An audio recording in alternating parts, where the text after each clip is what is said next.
You're tuning in to the online broadcast network, AFTERBUZZ TV. Over 20 million weekly downloads in over 150 countries, and your number one source for after-show entertainment.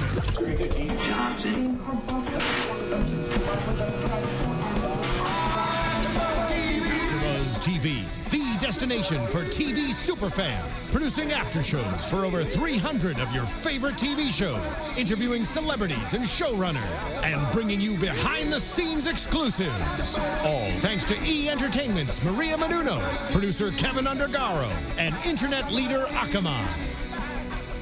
Now, let the buzz begin! Hey guys, welcome to AfterBuzz TV, Spotlight On. We're very excited about this one. We have a very special guest. I'm one of your hosts, JJ Jurgens, and I'm joined here tonight by Nando Velasquez. Hi, everybody. And our very special guest is Drew Powell, who plays Butch on Gotham. Yay! Yes. Hey guys. Hey guys. Awesome. Thank you so much for joining us. We're so happy to have you here. Real pleasure.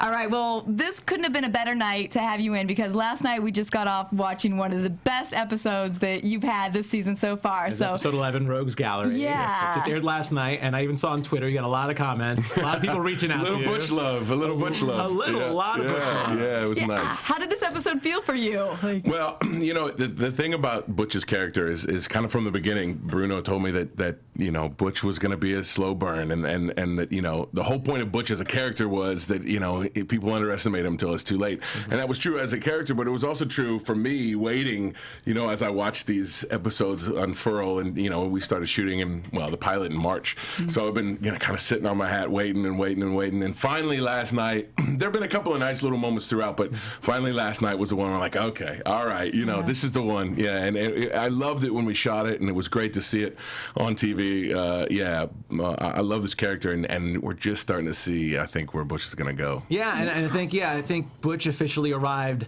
last night at the ending moments of that episode. Yeah, that's right. With that big monologue and that gunshot. So yep. Absolutely. Well, and also I think, but part of the joy of this thing, and what I love about Bruno and Danny, Bruno Heller and Danny Cannon, the kind of the brains behind the organization, they've allowed their writers, who are, you know, got an amazing staff of writers, because you can imagine how hard this is. It's Gotham. It's a prequel. It's an origin story. You got a whole legion of fans that are madly in love with the Batman story, and you've also got to create 22 hours of television. So, you know, you can't, you know, it's a very tricky minefield, I think, to navigate, and I think they do such a good job. And one of the things that they do that is great is that they kind of go with the flow. They wait to see where the story takes them, and Bruno said this in a couple interviews where, you know, things that are working, they go with that. And one of the cool things is, you know, with Jada and I, Fish and Butch, you know, we've had this kind of chemistry from day one, and it's been so much fun to play. She's amazing, and they've kind of gone with that, and that's been really a cool thing to watch them. Then, you know, we get a script and we tear through it, and I'm like, oh yeah, I'm seeing the, you know, kind of the culmination of some of the stuff we've been doing, and so the next couple episodes coming up, that really comes into play. Well, it is a great relationship that you have with Fish. I mean, you're one of the few people that she seems to be a little nervous about, as we saw in last week's episode. What do you think is Fish's take on Butch? Well, I think Fish is a very smart woman, and she doesn't have she knows to not keep too many people close, and I think Butch is the one guy in her life, you know, that she allows in, and that's why I think last week's episode was kind of was cool to play, at least from my vantage point, because, you know, I think in the script it said the scene where I've talked to Saviano and I'm sitting there in the club and she comes up, she's like, so how is it? Like, oh, you know, give me time. At the end of that, it said in the script the serpent of doubt has slid into their relationship, or something more eloquent than that. But it was true. Like, it was this moment of, like, you know, Fish was genuinely, you know, worried, and you know, I think, you know, at least from my point of view, Butch had a real decision to make, and so that was really a fun thing to play. Which was really fun to watch you, because it was fun to see for the first time, we see her character Fish feel, and she even even says that a woman has insecurities, which we've never heard her say, like anything showing weakness like that. Yeah. So for you to be the one that can do that to her is pretty awesome. But I mean, the way you played just your face, your face as you walked away, and like what went into the choices you made for that episode? Well, a lot of it's on the page, a lot of it's there, but I think it just helps to have this kind of this basis of the episodes leading up to it, and maybe not all of it has made it to screen. I mean, a lot of it, Jada and I spent a lot of time together, in between shots, and just the kind of the way that our characters have kind of grown together. Playing that, was a lot easier because of the way that the storyline's gone. So it was kind of natural, and from my point of view, it's like, okay, I'm imagining myself with my old buddy from back home. We all have them. I'm from Indiana. I got a bunch of old buddies back home, and who do you choose? Your boss, who you have this relationship with, or your old buddy, and that's a tough choice. Now you mentioned that you had conversations about the character, that you knew that you were going to have some stuff coming up, but being an original character on a show that anyone could just go to a comic book shop and buy 75 years worth of comics to look up the majority of these characters. You and Jada have these original characters. So what differences do you have in playing your characters as opposed to, let's say, Ron Lord Taylor or Donald Ogg or anybody else that has already an established character in the DC universe? Well, that's a good question. I mean, it's a blessing and a curse. On the one hand, I think you feel like you're a little more vulnerable because it's hard to kill the Riddler. It's hard to kill the Penguin. I mean, there's been some conversation about that, which I find really interesting too, and I think Bruno has a really interesting take on it. But there is that. It's a lot easier to get rid of the new characters. On the other hand, you get to create a new character, and I think that the guys on our show, Robin and all those guys that have certainly Ben and Donald have done a great job of making those characters their own while honoring the history, but creating, because you have to. You can't play somebody else's version of a character. You have to make it your own. So it's a little easier for us in that regard. But what's funny is, so we get to be a new character that slides into this world that we all know and love. And I went back. One of the first things I did was go back to watch some of the Batman. The Tim Burton, as well as obviously the Nolan stuff, and then even some of the TV stuff, which I hadn't seen in years. It's the campiest, funniest stuff. It is hilarious. I mean, walking around with the bomb, and you're like, oh, no, there's nuns. I can't throw it there. Like, literally the bomb with the fuse sticking out of it. So there's this kind of wide pantheon of story out there. And another little side note. Now that we're Batman family, I've got a little boy about to be 4 years old.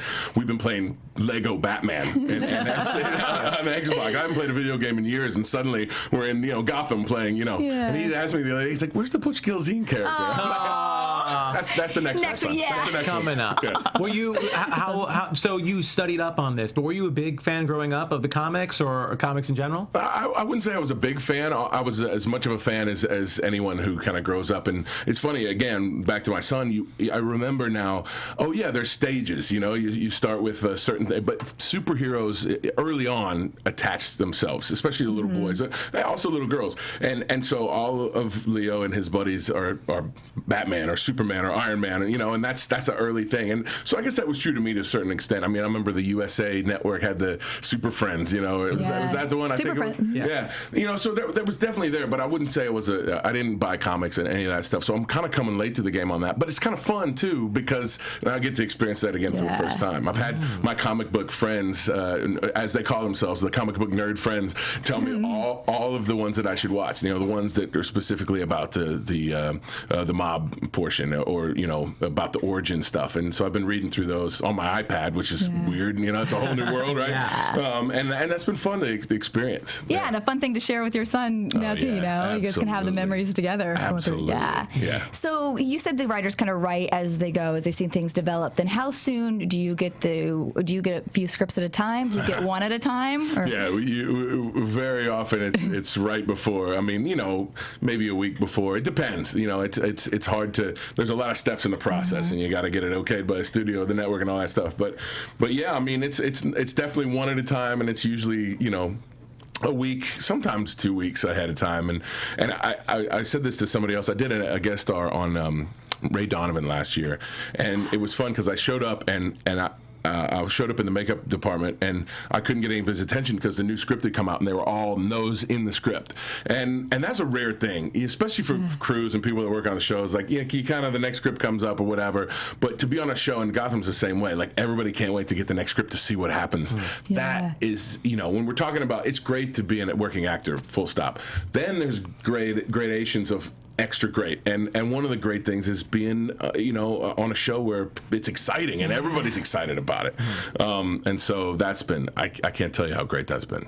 Speaking of guest stars, you have had your career so many wonderful like guest star roles. I mean, you had a huge role in The Mentalist and the whole Red John suspect. Like, I mean, how's that been getting to play on so many different shows with so many different people? Yeah, my wife used to joke that I was the king of the guest stars, and that's great. It was great, but it was also, it's so nice to be able to kind of focus on one character for a while, because usually what happens is you're the guy, you come in, you have a lot to do because you have to deliver, story, you're either the bad guy or you're the good guy, or you're the good guy that everybody thinks is bad or whatever, but then you're done. You're one and done. Now, The Mentalist was nice because that was a great run. The whole Red John storyline was a lot of fun, but that's been another blessing about this job, is that I get to focus on one character and see where this thing's going to go, and I don't have to, leave after the next episode, so I get to stick around, and that's been, I think to answer your question, that is the education I've gotten from all those. I think at one point I had done 16 shows in one calendar year,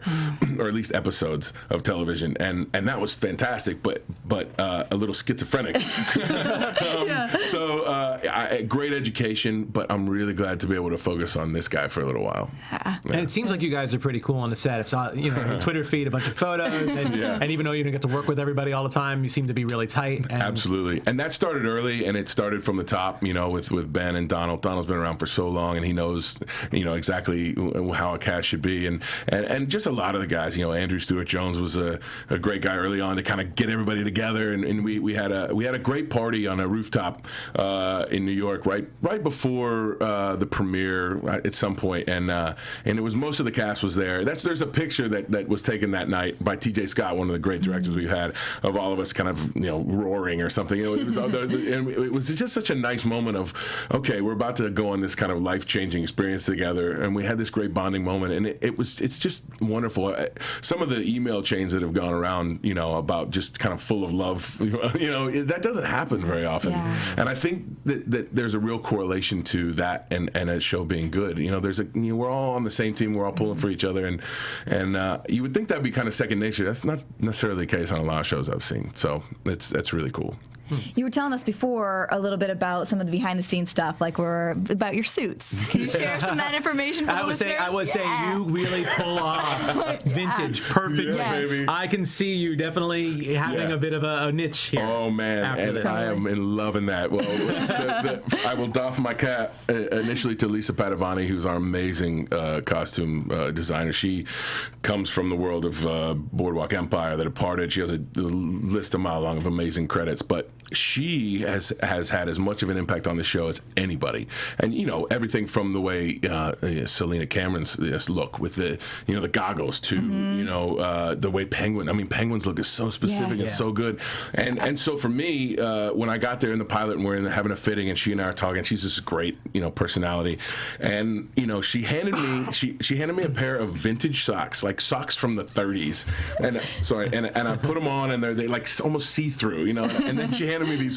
white George Jefferson loafers, and I put those things on. I'm like, that's Butch. That's Butch. Like, this is part of the guy. I heard John C. Reilly say one time that he starts with his shoes, and I totally get that, because for me, it was like, that's the guy. Butch is this guy who really cares about how he looks. He's a big old oafish kind of guy, but he's, he is always going to have his pocket square just right, and his cufflinks. Thank you. Yeah. Thank you. Cufflinks. Yeah. And so that's really a big part of the character. And so it's been so much fun. The suits are made by this guy, Martin Greenfield, who does president's suits. He does Obama and Clinton, and he did Eisenhower. I mean, he's 90-some years old, and he and his sons run this out of their Brooklyn warehouse. And it's his story alone is a whole nother. We could have a whole nother show about that. But it's so fun. You put on those custom-made beautiful suits with the paisley and the purple. I wore one to the the premiere because I said to Lisa, like, I just need to wear this as much as possible, any chance I get. And so yeah, it's been a huge part, and you it's think fun. you get to take any of that stuff home? Yeah. Afterwards, I don't know. I'm going to say no. And look for me at your next wedding in one of those purple suits. There you go. Yeah. Absolutely. Yeah. You know, one thing I want to bring up, I don't know if it's been brought up, but you were talking before about the audition process, and you originally were actually up for a different part. You weren't. Butch was someone that was created afterwards. That's right.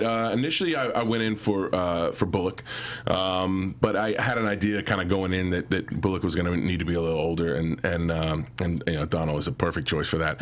But so that was almost a year ago. It was like December last year. And then, you know, I was kind of bummed because I really was excited about this project, and I love Bruno so much. I just admire the heck out of him. And so then, you know, maybe a month later, this other role came up, and it was like, okay, yes, this one is right in my wheelhouse, and so yeah, it worked out, and that was it. You know, we were off to the races. So this was a character that was created for you. Do you think at all that perhaps Bruno is talking with DC and maybe they're getting some information from them? In other words, can we see Butch possibly in a future comic, do you think? I hope so. Are you watching? A movie? Jeff Johns, are you watching? Batman versus Superman. Yeah. Right? I'm just there saying. You go. I'm available.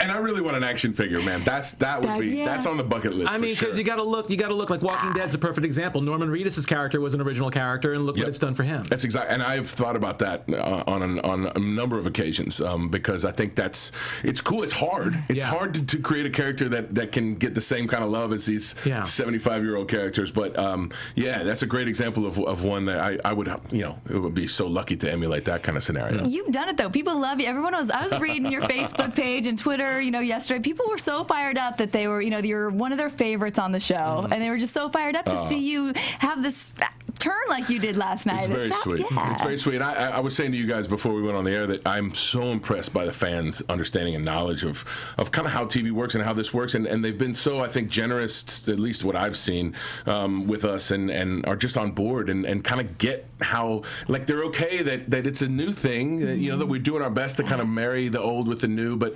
it seems like, at least so far, they've been on board. And that's so gratifying. And it's such a great feeling to know that they were there with us, you know? Yeah, because it's a tough crowd that could be pretty. Sure.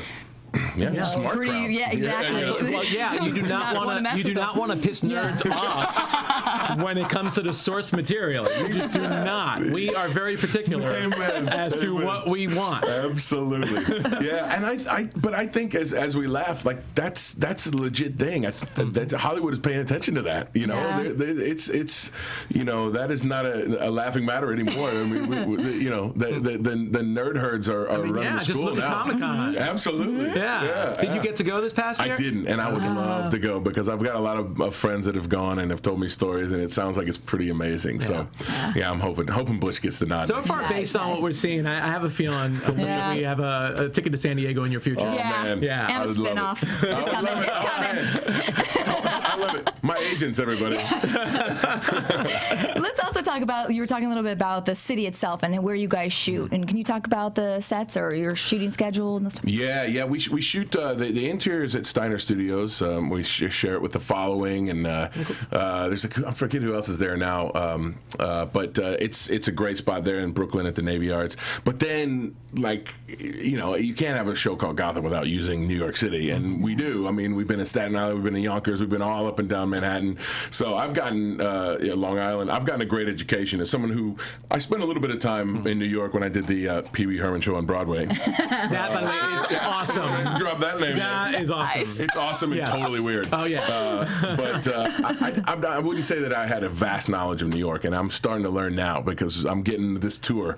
You know, we're on location, we're in that van, and we're going all kinds of. One of the cool places, I can't think of the name. It's an old army base, but it's in Long Island where we did the scene where I blew up the van. Oh yeah. And that was just a gorgeous spot, you know, there on the sound, and so yeah, that's been a great joy to kind get to know New York. I mean, and as a New Yorker, hometown, right? yeah, it's my hometown. As a New Yorker, I mean, I always said, even in the DC universe, there's Gotham City and there's New York City, and I'm like, no way, New York is Gotham. That's right. That's the way. That's the way you kind of look at it. You can't help it. It's you like can't get around it's a cheap version of New York, but it's New York. It is. It's for sure. So I love the fact that they're not using sound stages in LA or Vancouver or any place else. They're actually in New York. Me too. Yeah, too many times they've used Toronto as New York, and that's fine. I love Toronto and I love Canada, but in this instance, it needed to be New York. And I would give another shout out to the visual effects team, because a couple times they've been on set and showed me with their computers how they turn things, like Arkham, for example, is this old hospital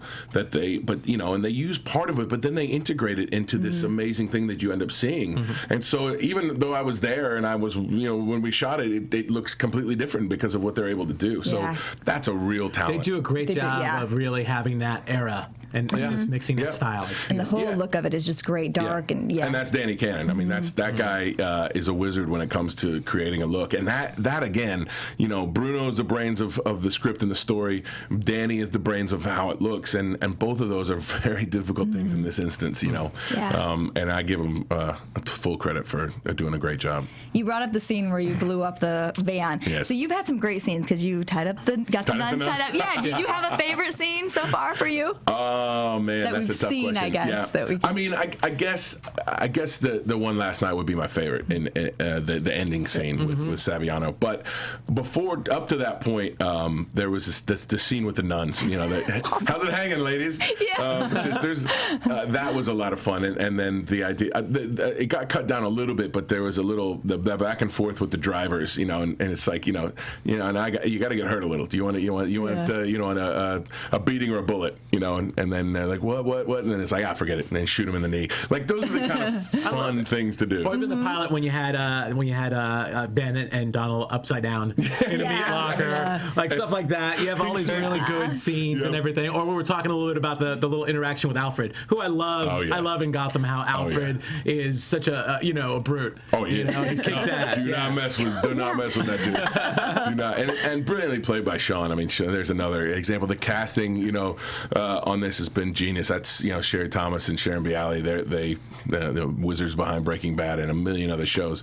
And hats off to Fox and Warner Brothers too, because they were able to. It wasn't all stunt casting. You definitely got some stars in there, but it's a lot of people that are great actors. John Doman is incredible. When that scene in that meatpacking plant when he comes up and gives me that icy stare, I was about to pee my pants. I mean, he's legitimately got this great energy. So yeah, it's such a fun group to be a part of. Yeah.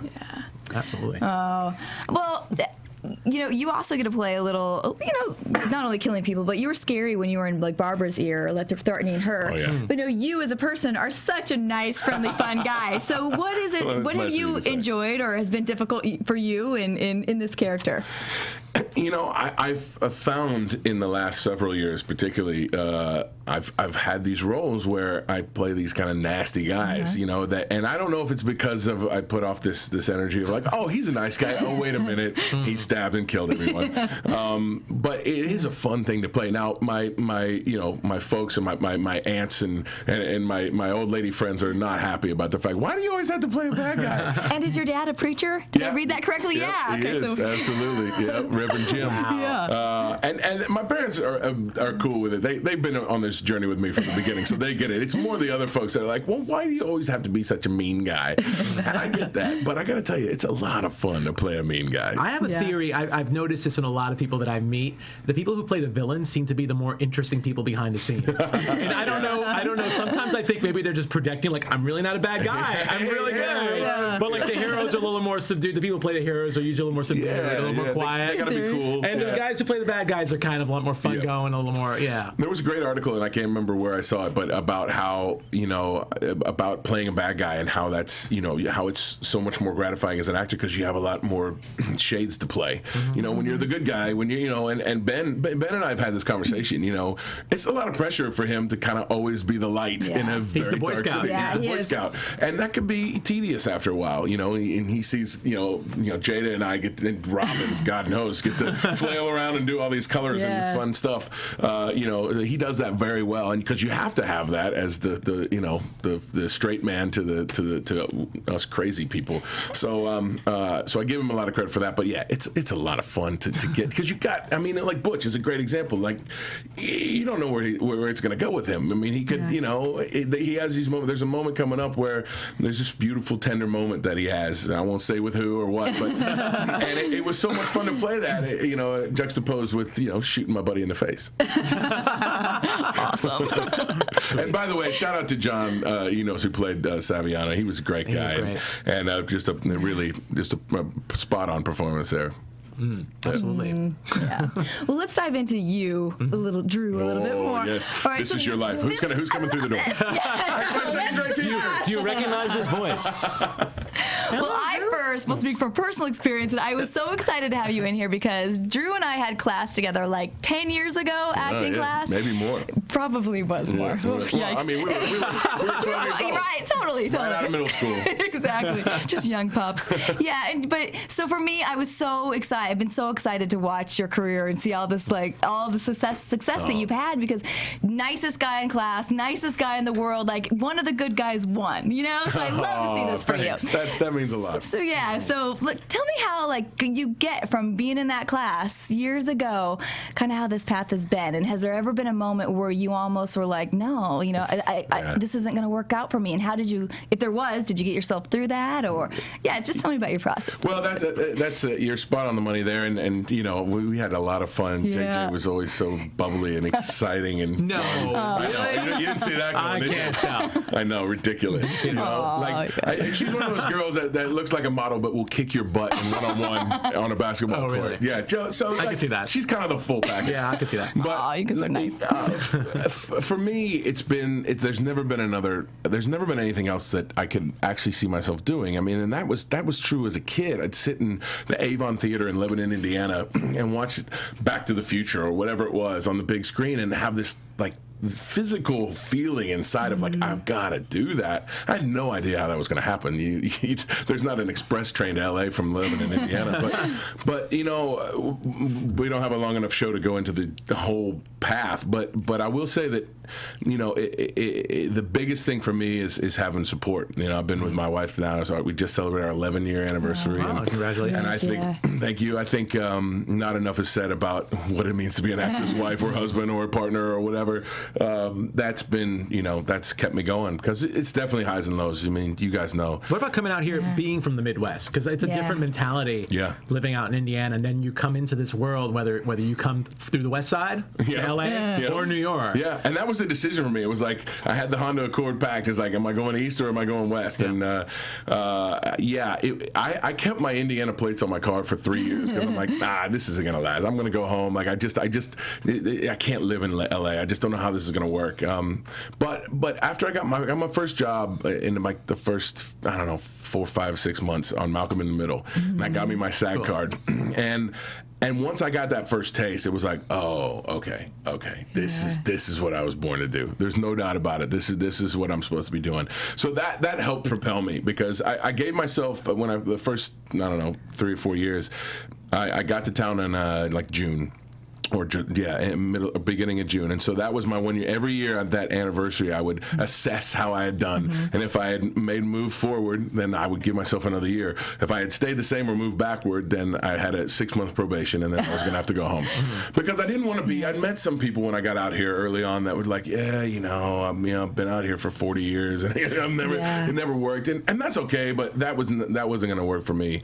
So I got lucky that progression kind of slowly, and sometimes more slowly than I would have liked, but was always kind of in the right direction, and so it's very gratifying. Not only, I think you touched on it, not only for me but for everybody else, my family, my friends, folks that have come along the way.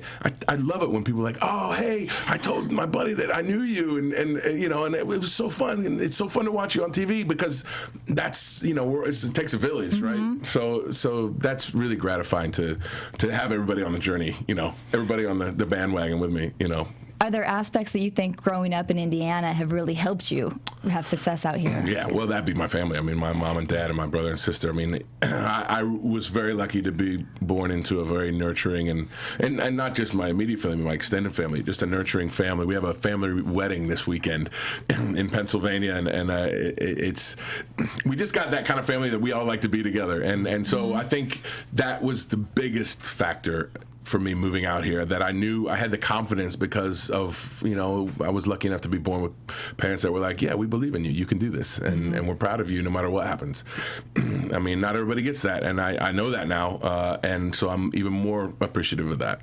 I'm just going to fly with this question because you seem like that kind of guy that I want to ask this. No, but I think it's boxer briefs. Yeah, boxer briefs. I saw that Twitter thing with your underwear on your head, so I already know. We already know the answer. Transformers, tidy whities. That's right. Yeah. Only because I don't make underoos anymore. No, but how important is it for an actor to pay it forward? You talk about the support that you've had, but one thing I always see about people who talk about a lot of the main actors out here who have to get the most jobs and book the most is how generous they are and how much they pay it forward. Yeah, I think that's really important. I did an episode of NCIS last year or the year before, and Mark Harmon, I remember we were at the table read, and he came in and he went around the room and shook everybody's hand, particularly those of us that were new, and made us feel welcome. And it went beyond that. I mean, we were on set, and he took me aside and we had a chat, and took me in to see his Airstream, which he's very proud of on set. I really went to school on that because, one, as a guest star, you can really be the odd man out because everybody's been working together on that show for 10 years. And so for him to do that, I was like, okay, there's a correlation here between that kind of attitude and a show being successful and him being successful. I think he's the most highest paid actor on TV or close to it. Yeah. I think that's a great question, and it's something I strive to do and I hope to do more of. It's hard because it's a hard business to help people until you're, even if you're really famous. I mean, it's a tough thing. You gotta the best thing you can do is nurture and advise and say it's going to be okay, hang in there. But yeah, I think about that a lot. About the people along the way that helped me out. You can't put a price on that. What's the biggest advice you can get to somebody out there who's making that trip from Indiana, keeping their plates? Well, the first thing I always say is, and this was told to me by a couple people, if there's anything else you can do and have a full, joyful life, do it. Because almost anything else is not going to be as difficult. And that's really true. And it's a negative thing to say, but it's true. However, getting that out of the way, once you're here, do everything you can do. Put yourself into it, whether it's class or making your own stuff. When I moved out in '98, there wasn't YouTube. There wasn't, opportunities, to do a podcast or to put yourself on tape and put it on the internet. Like, there's a lot of great opportunities. You got to do it. You can't sit around and wait for somebody to do it for you. And I think that's the biggest lesson is learn, go be an extra, figure out how a set works, be tenacious. Don't be pushy, just be tenacious. And if you believe in yourself, hopefully it'll work. I got to bring this up because you brought it up, but I think it's I just think this is an awesome. Look, the last time I said I was going off the cuff, you guys liked that, right? Okay. But I got to come on. We got to talk. We got to talk about Pee Wee because I think that is so I want to know more about this awesome that you were Mr. Window on Pee Wee Herman on Broadway. Yeah, I did the voices of Mr. Window and the Flowers and Randy, and then I was the mute dancing bear. Someone's coming. That was a crazy, wild, fun, bizarre experience. I put myself. I auditioned for the thing. I had no idea what it was.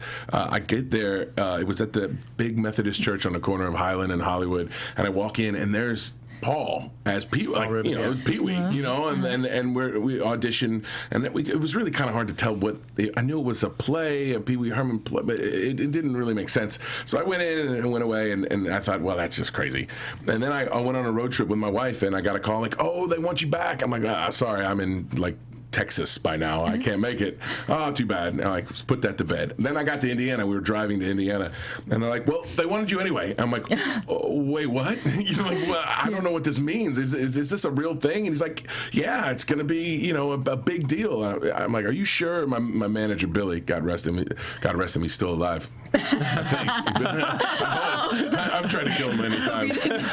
He's been with me from the beginning of my career. He's like, trust me, this is going to be huge. Anyway, cut a very long story short, I found myself on Broadway, making my Broadway debut in a large bear suit. I was a mute dancing bear, a pink, sparkly bear suit. And then at the end of the play, spoiler alert, I take my head off and Pee-wee and I have a heart-to-heart, and it's this great moment in the play. And it was as much fun for the job as but also for all the people that came through, the people I got to meet, David Bowie and Paul Simon and that was the hottest show on Broadway. Oh, yeah, absolutely. For the limited run. It was like 3 months, but it was so much fun. One time I came in the dressing room and Salman Rushdie and Lou Reed were standing next to each other. I think they came together. I don't know. It was weird. It was bizarre. It was fun and yeah, great experience. Yeah. Wow. You can't replicate that one. You're gonna have a good book eventually, huh? Yeah, right. Keep these notes That's down. right. Have pictures of that bear. That's right. Yeah. Speaking of voiceovers, we should also talk about you've done video game voiceovers too. People might recognize your voice. Yeah,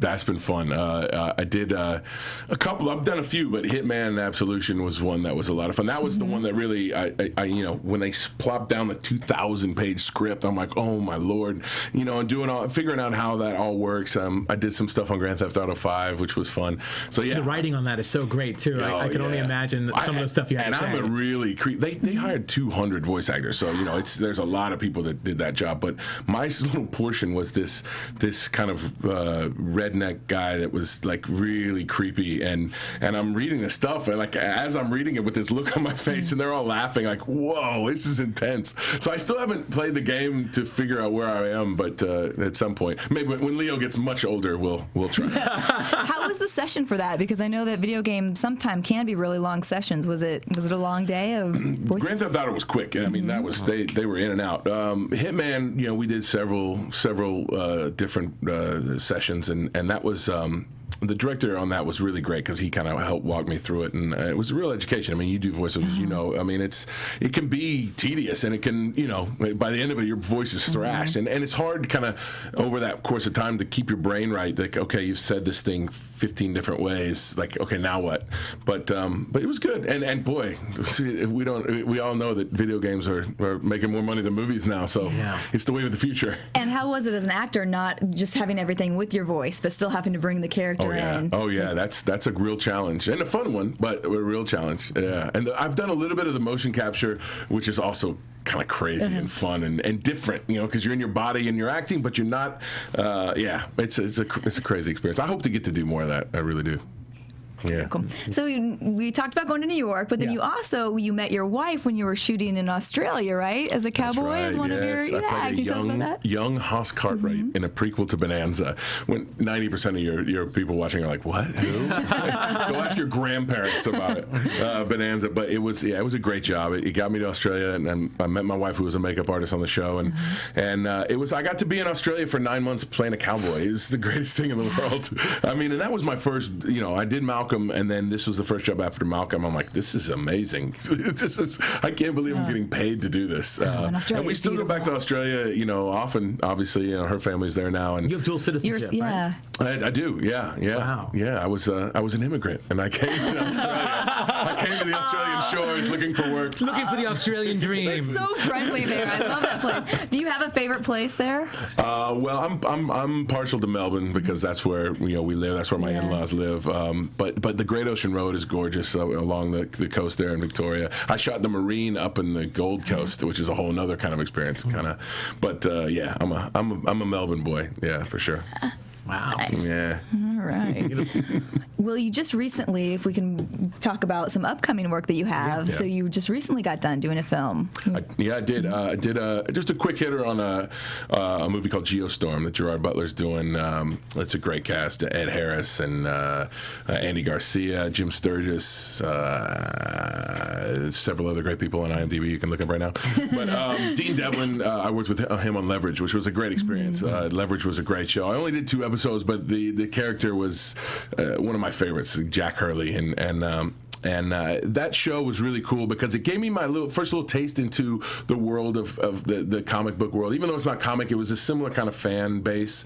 I even did a convention in England a few years back, and it was a lot of fun being a part of that show. John Rogers and Chris Downey and Dean Devlin were really smart and fun people. So this is Dean's directorial debut and a feature directorial debut, and it's a big movie, big budget movie. It was basically a big fight scene with Gerard. It was a scene I don't know if they had added it or they had added to it, and Dean called me up. I was actually in the airport flying back to LA because I've been basically bouncing back and forth between LA and New York. And he's like, "Any chance you're free next week to come to New Orleans?" I'm like, "As a matter of fact, I am."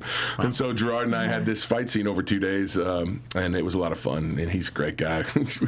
we had way too much fun, and, in a good way, in a clean, healthy way. But just a lot of a great little experience. So I think that movie is going to be something else. It's massive. When will that one come out? I think they said it was 2016. They just released the date, and I can't remember when, but it'll be worth checking out. It'll be big time, and it's kind of at least the first that I can remember big budget movie dealing with climate, the whole climate issue.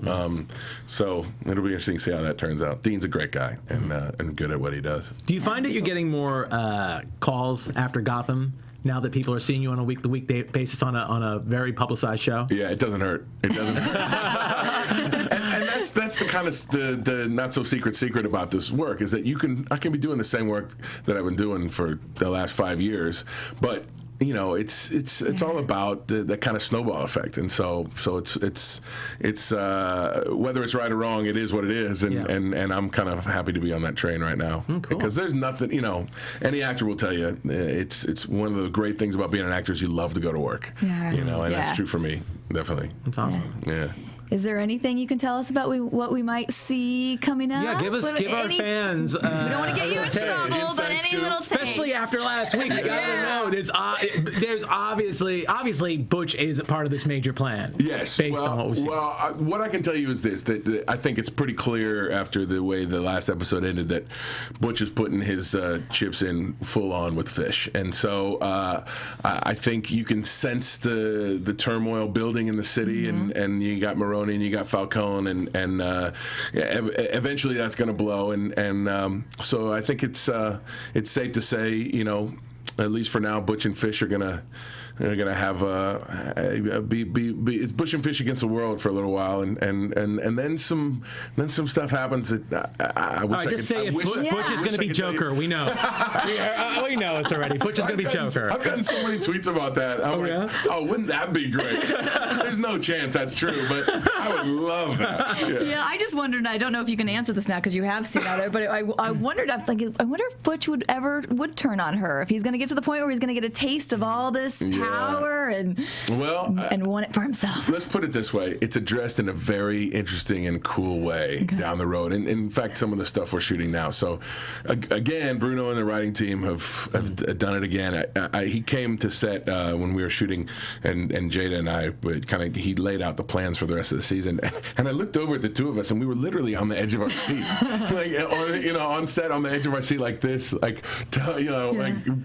just completely wrapped by what he was saying. It's going to be fun. It's going to be a fun ride, guys, all the way to 22. Awesome. So here, let me put it this way. Maybe you can give us a little more insight on this. If Gotham was a video game that your son was playing, okay, what level boss would Butch be? Where would we find Butch in the game? If there was a Gotham video game and you got to play Jim Gordon, let's say, or Bullock, you got your choice. Where would Butch be in the game? That's a good question. I don't know.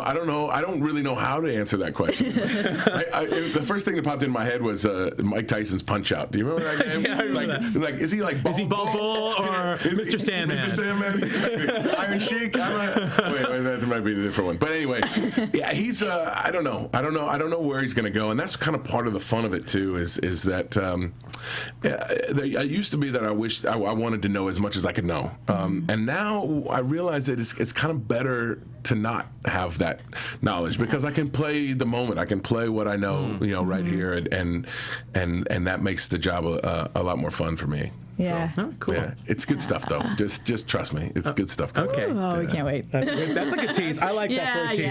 Yeah. We'll let you off with that. I'm going Ball Bull. You're going Ball Bull? Yeah. If Gotham was Mike Tyson's Punch Out. because Bald Bull's the third guy you faced out of like 7 or 8. He's just my favorite. I like Bald Bull. That's the one that people remember the most, I think. Yeah, they remember him a lot. Yeah. Okay, cool. I haven't thought about that in a long time.